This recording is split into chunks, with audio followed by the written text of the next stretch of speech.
First of all, I will say a big thanks to my fans for having patience for me. But how can an artist take her video to a TV station a day before the premiere? Ghana here doesn't happen that way. And if an artist is going to premiere her video, they go with it the very day. But because I wanted to be professional, my management took a copy of the video to TV3.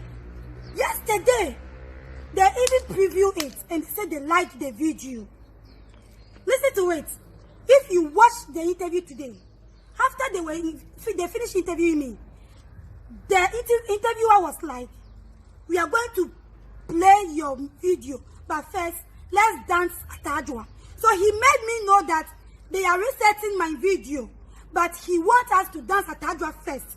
Not only they wanted to use me to promote Ataa Adwoa. Whoever is behind this, I leave the person to God. Because Dick didn't sleep yesterday.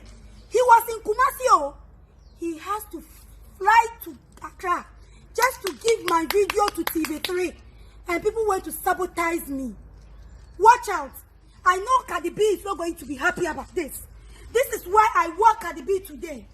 I love my twinnie. And Cardi said she is going to do a video with me. Ghana, you will die. Watch out.